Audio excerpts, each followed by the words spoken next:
Asher burst into my office in a frantic rush, right as I stared at the vile comments flooding my phone screen. Who'd have thought a high society socialite sounds so raunchy in bed? Just like a cheap hooker.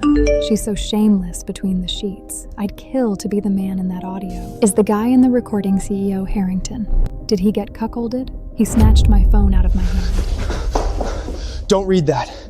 I've already ordered legal to handle everything. The trending searches are pulled, and nearly all copies of the audio have been deleted. This will never happen again, I swear. A swear? Asher Harrington, what do you have to back up your promises? How many empty vows have you given me over these 6 years? He shifted his gaze awkwardly, avoiding my stare. She's still young. She doesn't grasp how serious this is. I stared at him. 20 years old. And you call her a child who doesn't understand? She intentionally labeled the file CEO Blair Weston's bedside audio. She did this on purpose. She wanted to ruin me. Asher reached out to touch my shoulder, but I stepped sharply backward, dodging him. He sighed, exasperated. Enough, Blair. My PR team will clean up this mess. It won't damage your reputation long term. Don't let your anger make you paint such cruel pictures of a kid. Cruel accusations? I let out a bitter laugh, staring straight through him. Do you even believe that line yourself? When she first moved into our house 3 years ago, she tossed our wedding rings down the toilet. You said she was too young to know better, swore it would never repeat. That was ages ago. She was only 10 back then. 12. On my birthday. She dumped full paint over my head, humiliating me in front of every guest. Again, you said she was just a clueless kid and promised it wouldn't happen again. Blair, those are all distant memories. 14.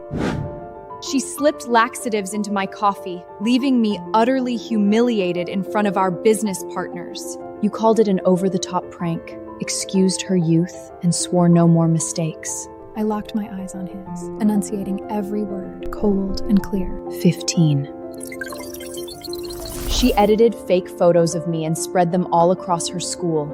Once more, you hid behind "she's just young" and gave me another worthless promise. I put up with all of it before, but this time, she tried to nail me to a cross labeled immoral woman for the whole world to mock, and you're still set on shielding her? Blair, I know you're hurting, but Mia's still a child.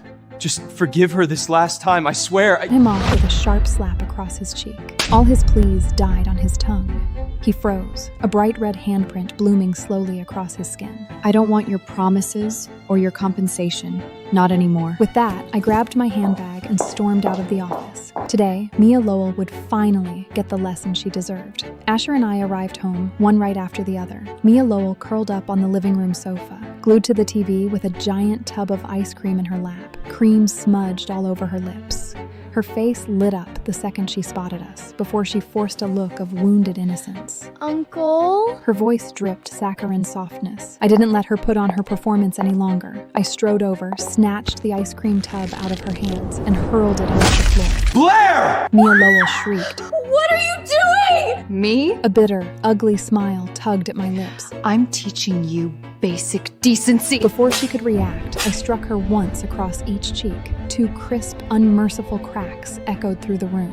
Mia froze, clutching her burning cheeks, eyes blown wide with shock. Before she could react, I struck her once across each cheek. 2 crisp, unmerciful cracks echoed through the room. Mia froze, clutching her burning cheeks, eyes blown wide with shock. 2 seconds later, she erupted into deafening, wailing sobs. Uncle, she hit me! Asher sprinted forward and shoved me hard away from her. I lost my balance, stumbling straight into the sharp edge of the coffee table.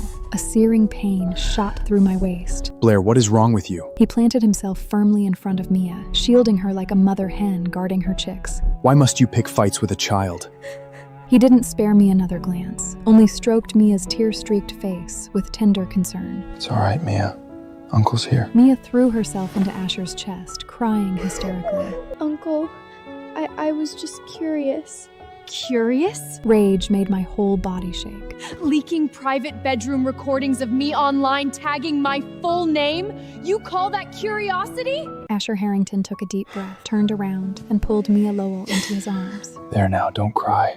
I'll make your aunt apologize to you. He lifted his gaze to me. Blair, regardless of what happened, you had no right to lay hands on Mia. Apologize to her at once. The sight stung my eyes fiercely. 6 years. It had always been like this. Asher Harrington and I had grown up side by side. childhood sweethearts, and we married the second we reached the legal age. 6 years ago, he'd traveled abroad on business and gotten caught up in civil unrest, nearly losing his life. It was Mia Lowell's mother who saved him. Shortly afterward, she passed away, entrusting her daughter to Asher Harrington's care. I'd once been genuinely grateful to Mia Lowell's mother, so I'd raised no objections when Asher decided to take Mia in. But everything changed the moment Mia Lowell stepped foot into our home. 6 years. She'd grown fiercely possessive of Asher Harrington. Beyond what she called little pranks targeting me, she could not stand to see Asher and me share any affection. She did everything in her power to tear our marriage apart. Time and again, she'd pull Asher away right when we were sharing an intimate moment. Time and again, she'd sabotage every anniversary we planned. Back then, Asher would always say, Mia just lost her mother. She's fragile and sensitive. Cut her some slack. Every single time. When Mia Lowell made a mistake, Asher Harrington would soothe her. When I demanded justice, Asher Harrington would say I lacked magnanimity. When I grew furious, Asher Harrington would call me overreacting. Now she'd gone even further, trying to ruin my reputation completely. Yet here he stood, ordering me to apologize. Asher, My voice steadied, calm to a degree that startled even myself. you have to choose today. Either she leaves or I do. Asher Harrington spun around to stare at me in shock. Blair! What nonsense are you talking? It's not nonsense. I'm giving you 1 hour to decide. If you haven't packed her things and sent her away by then, I'll be the one walking out. For more exciting series, download Kalos TV.